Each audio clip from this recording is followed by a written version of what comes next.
Welcome to In Conversation with writer and editor Sheila Bender, discussions on the writing life, a monthly chat with writers, publishers, and those who support the literary arts. Today, Sheila is interviewing author Susan Wingate. Hello, I'm Sheila Bender, and today we have with us by telephone Susan Wingate, an author of many novels.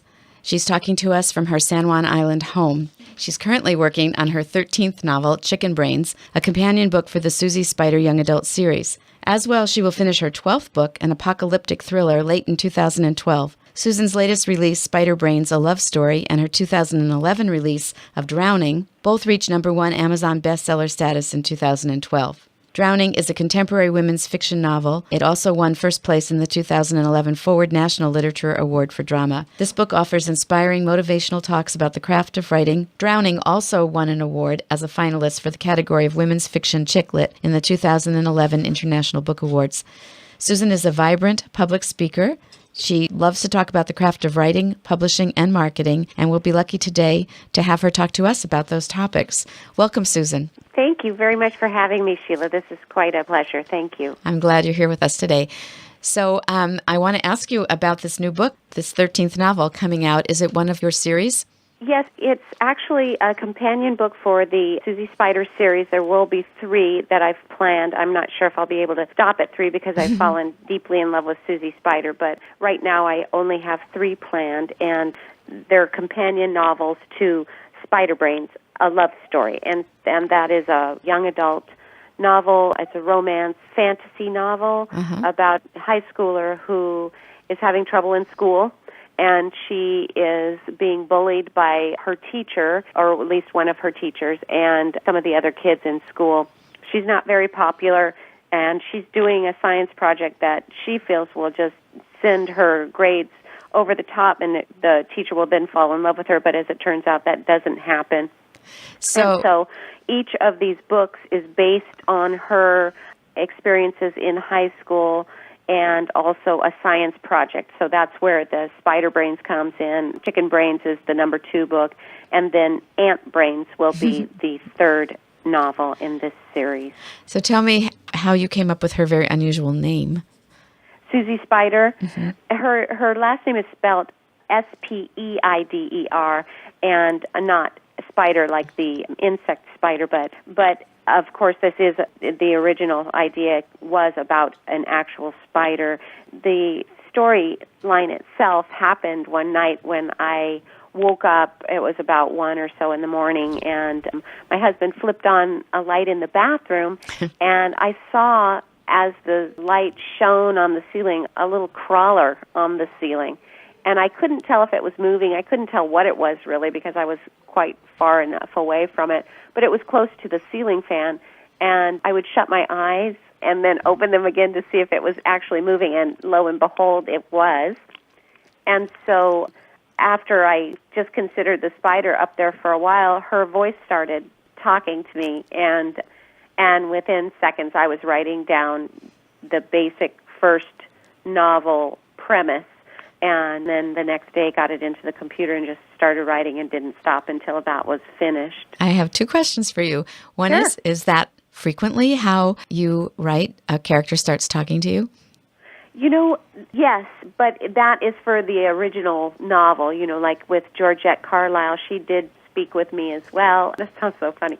But she did speak with me as well, and the story came out quite fast from that discussion.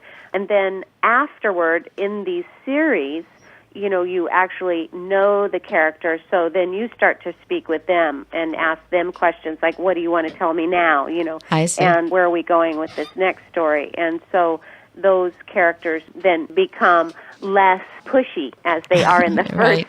So first story. They have to make themselves known, and then you can work with them. Exactly. So my second question has to do with young adult. Is this your first young adult series? It is, and I'm just having a ball writing this. I never considered that I would ever write for a younger market than adult, but this happened quite by accident. I had no inclination whatsoever to go young adult, and this happened quite by accident with that spider on the ceiling. And so it's been wonderful. Was it the spider who told you you were writing a young adult series? I think the spider was talking to me. Aha. Well, the issues sound very appropriate for the young adult audience, the issues with school. You've mentioned a couple of times that these are companion books, and then you did use the word series. So I'm wondering how you interchange those terms, companion books, series. Well, for a series is something that continues from the storyline of the previous book. This won't be continuing from the storyline where it ends with the idea of a prom. This won't pick up at the prom scene and continue forward. It will start somewhere completely different and be possibly with other characters, not the same necessarily, except for Susie. Matt Ryder is her neighbor boyfriend in Spider Brains, the love story, and there's a little bit of a romantic interchange between those two, but that might be gone. It might not. I'm not giving anything away, but there might be new characters that become very important to this next story in Chicken Brains. So, I see. So a young adult reader could get interested in the character in her life and read the books in any order. In any order, exactly. Okay. And in the case of Drowning, that book is part of a series or not? No, it's really not. I was thinking about writing a companion book to it, but that would be a prequel, something that happened before the actual story within Drowning, and that may or may not occur. It's not spoken to me quite yet. So, no, that one is a standalone right now, but that one did remarkably well as an Amazon bestseller in February and March. Mm-hmm. So pretty soon I'm going to ask you to talk about your interest in becoming a fiction writer and how that's taken over your life, it sounds like, if you're up at night writing with the characters talking to you. But I do want to talk first about young adult. What makes young adult books, and you can talk also about the Bobby Steiner series, what makes young adult books different than mainstream adult literature? Well, that's a really good question, and it's asked often when I'm out speaking. The young adult genre is led and becomes young adult because of the main characters and also the subject matter. Versus children's stories, young adult can deal with adult type of situations. They often deal with sex, death, and other adult topics. Whereas in children's stories, yes, you can deal with death, but sex is really something that children's stories don't go into. And the age group is usually between anywhere I've heard as young as 11 to 23 years old. That's the oldest I've heard. But my characters, for my purposes, are high school, and then Eschatos, the main character in my 12th novel, Eschatos, is a 23-year-old. So I'm staying in that teenage, young 20s age group. As well, the market, the consumer, will be in that age group as well. So that's the difference between adult and young adult for the most part, although we do see a lot of adult consumers buying young adult novels. Right. There's crossover, I know. Yeah. We read about it, and young adult authors often talk about their hopes that their books can cross over into all the markets. You mentioned the name of was it the name of your 12th novel or the name of a character in it? Well, Eschatos is actually the Greek word form for end of times. It's a biblical term. Eschatology is and some people say eschatology, is a term for the end of times, and it's an apocalyptic term. And so that is my first apocalyptic thriller, and it's very exciting because she is young. She is a young 20s-something main character, and Eschatos, again, means basically in Greek, end of times. Okay, thank you for that clarification. So you are really, would you say, a genre writer? I cross genres terribly. In fact, it's hard to. Excitingly, Susan, I would say. Oh, thank you very much. Nothing seems to keep my interest for very long. I like to try new genres just because it stretches me as an author, and also it's fun, to jump into another genre. I started out with mystery, and then I moved into amateur sleuth, which was with a female main character. My first mystery was a male main character. And then the amateur sleuth was Georgette Carlisle in the Bobby Steiner series, and it also crossed over into women's fiction. And then I found myself deeply into women's fiction and then stayed with women characters but have moved into young adult and then thriller. So I sense it more of a roller coaster than any straight and narrow staying with any genre. And but earlier on, you talked about fantasy. I don't know if you included that in the list. But so that's quite a lot of investigation of different genres, and I understand how it keeps you interested as a writer, and I'm sure your characters are dictating to you which genre they would like you to be writing in. So you have a number of books. You have how many in the Bobby Steiner series? I have 3 in the Bobby Steiner series. They're all being re-released this year. The original is going to keep its same title, but the second one is not, and the third one has yet been released. So the second novel is Hotter Than Helen, and then the third one is called Sacrifice at Sea. So those will all come out right back to back, basically, in this next fall season. Okay, so 3 in the Bobby Steiner series, and is that the Amateur Sleuth? Yeah, those are the Amateur Sleuth series, and it's just a lot of fun because Georgette is always seeming to find herself in trouble, and she's not a detective, she's a chef. And so she's always finding herself in some kind of dangerous and suspenseful and deadly sometimes situation. Okay. They're not light cozies.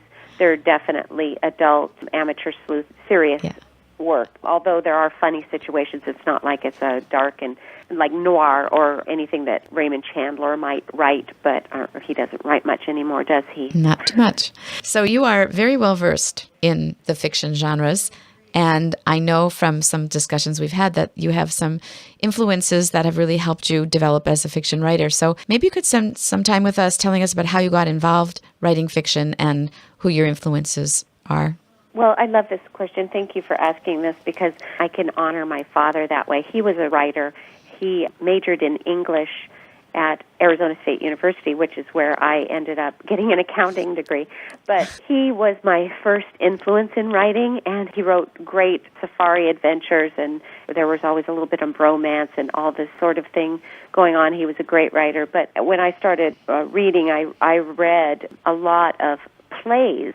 So I was reading Shakespeare and Bernard Shaw and just everybody, you know, oh gosh, I'm blanking right now, but a lot of different playwrights. And then I moved into reading Edgar Allan Poe, and who I absolutely think he's one of the best. He's funny and he's very scary all at the same time.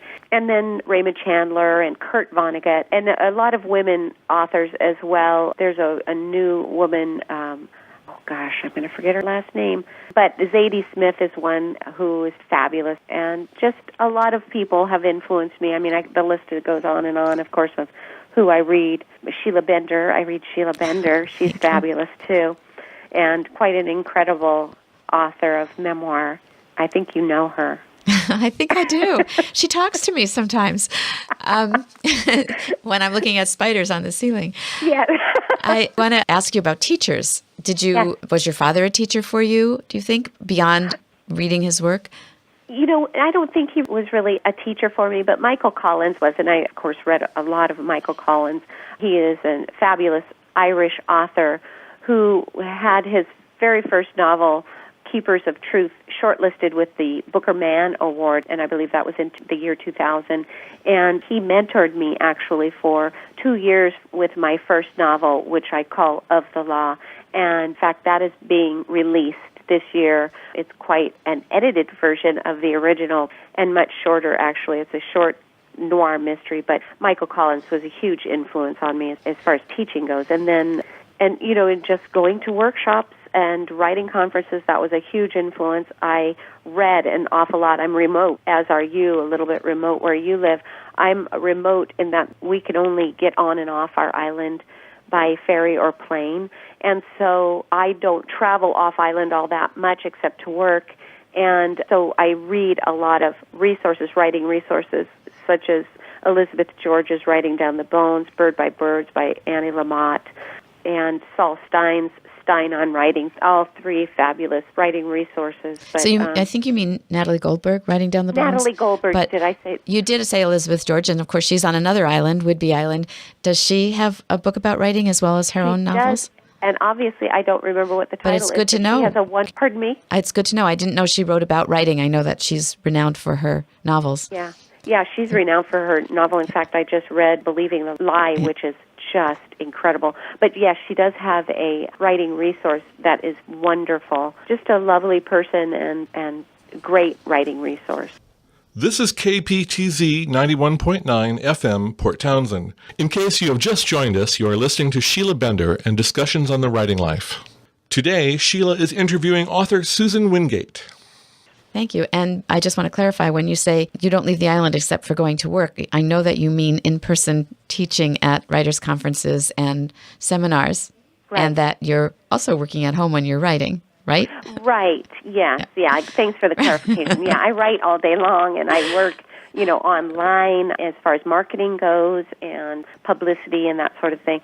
But when I am asked to come and do a workshop for writing conferences or private groups, whatever, or libraries or bookstores, I will go out and come to America. That's what we call it. We leave the island and go to America. Right. And I've been lucky enough to be in the same America with you when you've left the island and had a lot of fun with your sessions. I know. Wasn't that fun? We met on Whidbey Island, and that was a great way to get to know people and meet you. It certainly was. And so writers' workshops are just as valuable for presenters as they are for the participants. Oh, absolutely. I think they're so incredibly important for just to make contacts for everybody, and that crosses too, presenters and the participants and participant and participant, and like you said, presenters and presenters. Just a wonderful way to rub elbows. It's a trade conference is basically what it is, and that's the way you grow in your industry. So there's another way that you're helping writers, and that is with a radio show. And Yes. Would you like to talk about that for a minute? I would love to. It occurred because I had seen a number of radio shows and TV programs and that all charged writers for being on their show, which I thought was ludicrous, and it's wonderful that you don't do that either. Yours is by invitation, and that's how ours is too, or by the authors letting us know that they're out there, and then we review the information, and we usually accept the writer for an interview. But I saw this void of and absence of free promotional opportunities for fiction writers specifically. And so Joshua Graham and I are friends, and we decided that we would want to be able to promote other authors. And so, yeah, that's what we do. So what is... It's called Dialogue Between the Lines, and it's on Blog Talk Radio. And in fact, Sheila, we're going to be expanding it. We've been talking about doing the video portion of it now on Spreecast. So we're going to be expanding Dialogue. We're going to keep the radio program, but we're also going to have a video show as well. And how can people find the program then? The program is at blogtalkradio.com/dialogue. And you can find that from my website also, which is susanwingate.com. And there you can find all of my books and everything else that I'm doing, workshops. Thank you. So we can visit you there. And I understand that this radio program is available as podcasts.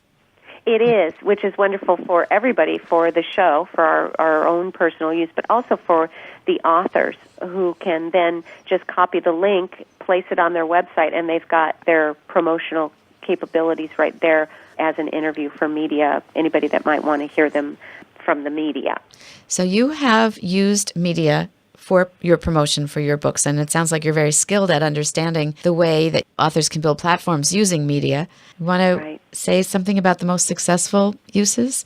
Oh, absolutely. All of it is, if I can say that, everything that you can do, you should do. Try to spend as little money as possible. Use all the social sites, which are usually free. I have a feeling that's your accountant in you, your accountant training. It's the business side. Yeah, definitely. The accounting is more about books and how to keep books and how to report, but the business side goes into marketing and how to manage a business. It's a business degree. Accounting is a business degree. So we had to go through all of the business training, and marketing was one of them, and I enjoyed it an awful lot, and it comes out in my business of writing. A, spend as little money as possible. Yes. And B?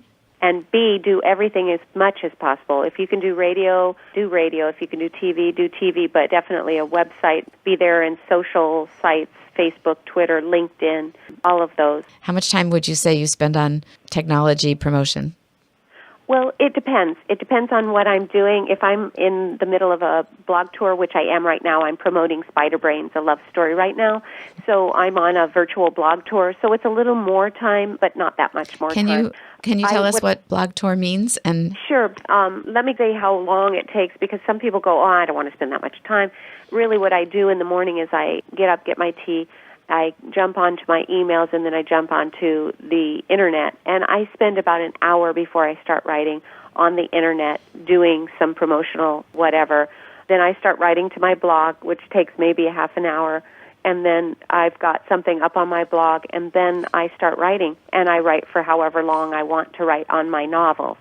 So it just depends on what I'm doing. But with the blog tour is me being featured on several blogs that are not related to my own. So other blog hosts will then feature me with either a review, an interview, or a blog posting. And how did you arrange your blog tour? Well, I have a publicist. Her name is Dorothy Thompson, and she's doing everything. She set everything up, and she's through pumpupyourbook.com. And she's fabulous and wonderful and a great gal, very busy. She works on Saturday nights and Sunday nights. I'll get emails from her. I'll see them the next. So she works constantly, and she's very motivated for the author that she's working with.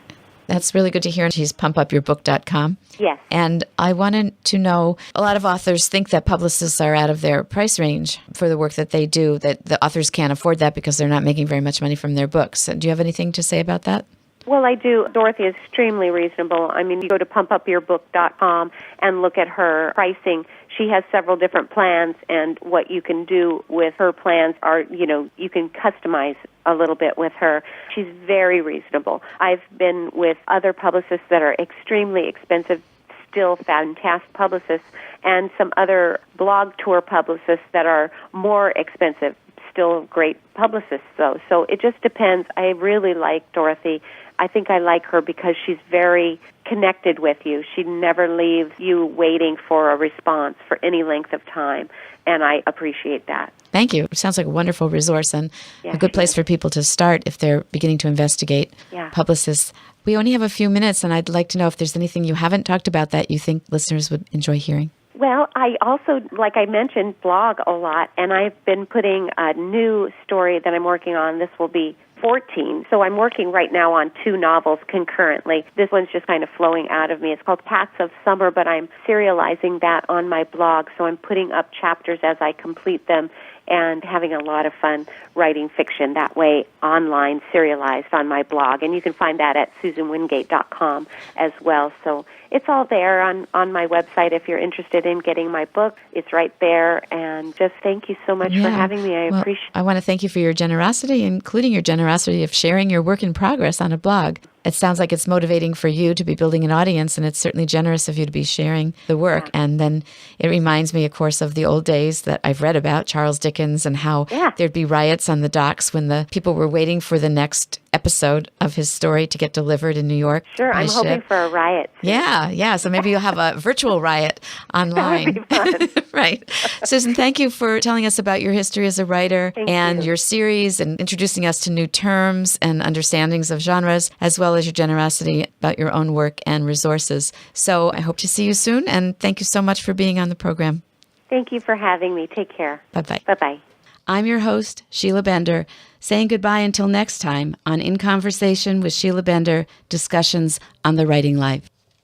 You've been listening to In Conversation with Sheila Bender, discussions on the writing life. If you have a writing challenge, author, or question you'd like us to include in future conversations, email us at sbender@writingitreal.com. Producer, sound engineer, and editor Sheila Kalav. Executive producer Larry Stein. And announcer Kurt Vanderslice. You are listening to KPTZ 91.9 FM, Port Townsend.